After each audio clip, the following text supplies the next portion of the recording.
Alors bonjour, comment allez-vous? Je suppose que bien pour ma part, je vais super bien. Alors aujourd'hui, je vais m'entretenir avec vous sur comment faire pour perdre du poids rapidement. Que ce soit après avoir accouché, que ce soit pendant la grossesse ou alors perdre du poids tout simplement. J'aimerais que tu saches d'abord une chose, c'est que pour perdre du poids, il faut d'abord connaître quel est son problème. Si tu as un sang gras ou alors si tu n'as pas un sang gras. Parce qu'il y en a qui ont initialement un sang gras. Ça veut dire quoi? Peu importe ce qu'elles font, même si elles mangent beaucoup, elles vont quand même prendre du poids. Si elles mangent alors beaucoup, ce sera grave. Voilà, il faudrait que tu saches donc qu'il faut que tu commences à suivre ton alimentation. Il faudrait que tu prennes en considération le type d'aliment qu'il faut que tu manges au quotidien. Ce n'est pas parce que tu n'as pas un sang gras que tu vas t'autoriser à manger n'importe comment, de n'importe quelle manière et à n'importe quelle période. Non. Il faudrait que tu saches qu'il faut que tu aies des heures spécifiques pour manger. Ça veut dire quoi? Que tu sois grasse, que tu as un sang gras ou que tu n'aies pas un sang gras, il faudrait que tu aies des heures spécifiques, surtout chez nous les femmes, pour pouvoir manger. Tu peux te dire par exemple que je vais manger 3 fois par jour. Ça veut dire que tu te lèves, tu as ton petit déjeuner à prendre, après tu as le dîner et tu as le soir naturellement au coucher. Il y a le repas du soir. Ça veut dire quoi? Pour résumer, tu peux te dire que tu manges 3 fois par jour. Le matin, tu prends ton petit déjeuner à 7h30 ou à 8h. Et ensuite, avant de prendre ton petit déjeuner, tu te rassures qu'au réveil, à 6h ou alors au réveil, si tu réveilles un peu plus tard, que tu boives d'abord au moins un verre d'eau qui représente environ 0,25 litres d'eau. C'est très important d'activer son organisme le matin. C'est très important. Quand je te réveille le matin, tu dois te rassurer de prendre au moins un verre d'eau.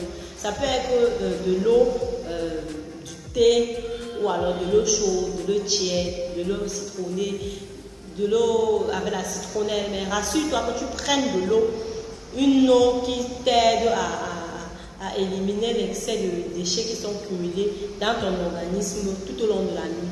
Donc cette eau-là va permettre de filtrer l'excès qui est accumulé tout au long de la nuit. Et initialement, lorsqu'on boit de l'eau sans avoir mangé, on aura tendance à aller aux toilettes. Et lorsqu'on va aller uriner, c'est comme ça que ça élimine ces cellules-là. C'est pour ça qu'il est conseillé initialement de boire de l'eau le matin à jeun. Cette eau-là va beaucoup vous aider.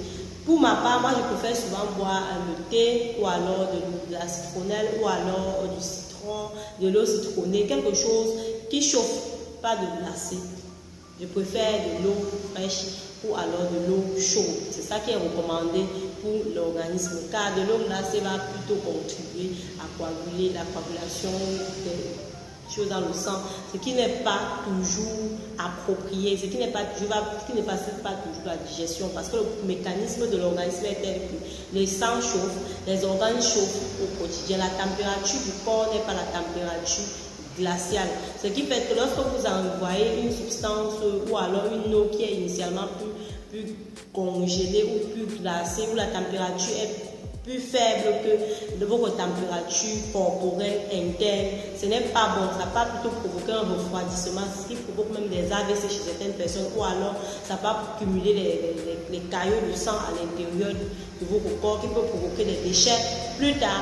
Après alors le petit déjeuner, vous pouvez vous dire que ok, je vais manger, je veux le déjeuner par exemple à 13h ou à 14h. Vous mangez généralement et entre ces repas, vous rassurez de ne pas grignoter. Si vous voulez grignoter quelque chose, rassurez-vous que ce soit des fruits. Parce que trop de friandises entre les repas, ça donne aussi le poids. Donc vous pouvez essayer, tant mieux que malgré tout, entre les repas, privilégier les fruits et les légumes. Et pour votre alimentation, privilégier les fruits et les légumes. Pendant que vous mangez, rassurez-vous de ne pas boire pendant que vous mangez. Lorsqu'on mange, on ne boit pas. On boit soit 30 minutes ou 5 minutes avant de manger, soit on va boire de l'eau 30 minutes après avoir mangé. C'est très important de connaître ça. Si vous ne connaissez pas ça, vous allez manger en buvant. Quand vous mangez en buvant, voici ce qui se passe dans votre corps. L'eau à l'intérieur de votre corps, vous mangez, ça crée une sorte d'étagère, ce qui fait que la digestion n'est pas facile. Ça veut dire, je mange, je bois de l'eau, voilà ce que l'eau se superpose, ensuite il y a encore les aliments, ça se superpose. Ainsi de suite, ce qui fait que votre digestion ne sera pas rapide, ne sera pas facile, et vous aurez tendance à croire que vous avez des ventres ballonnés. Pour limiter ce type de problème, il est essentiellement important pour vous de savoir que vous devez manger, vous mangez vos repas de façon normale, pas de façon exagérée, pas de façon extrapolée. Et par la suite, vous pouvez décider de boire de l'eau. Vous pouvez boire de l'eau même 30 minutes après. Pour ma part, j'attends même souvent 45 minutes, le temps pour moi de bien digérer avant de boire de l'eau. Parce que lorsqu'on boit de l'eau initialement, faites l'essai. Pendant que vous mangez, vous avez tendance à croire que vous rassasiez. Et le soir, vous pouvez décider par exemple de prendre votre dîner, par exemple, le soir peut-être à 20h. Avant de prenez l'heure que vous faisiez de prendre votre dîner, vous attendez même 2 heures de temps avant de vous coucher. Donc rassurez-vous, si vous savez que vous vous couchez tôt, vous pouvez manger même un peu plus tôt, même à 19h, le temps que vous digérez, que vous puissiez aller vous coucher. Et avant de vous coucher, buvez toujours de l'eau avant de dormir. Et ne mangez pas trop le soir au coucher. Ne donnez pas le travail à votre cerveau, donnez le temps à votre corps de se reposer la nuit. Puisque quand vous mangez, vous êtes trop plein. Lorsque vous dormez, le cerveau est toujours en mouvement pour pouvoir donner le signal pour que l'organisme puisse segmenter les aliments que vous avez mangé, pour que votre digestion, pour qu'au réveil le matin, vous avez digéré. C'est pour ça que vous avez l'impression quand vous mangez trop beaucoup la nuit, le matin vous avez l'impression que vous avez un peu plus faim. Parce que la nuit, l'organisme travaille, le cerveau travaille, vous avez même fait des cauchemars parce que vous avez trop mangé. Donc si vous avez l'habitude par exemple de manger, je ne dis n'importe quoi, un gros plat de riz par exemple, le soir faites l'effort de manger un peu moins consistant et des aliments moins gras par exemple pour éviter ce genre de situation.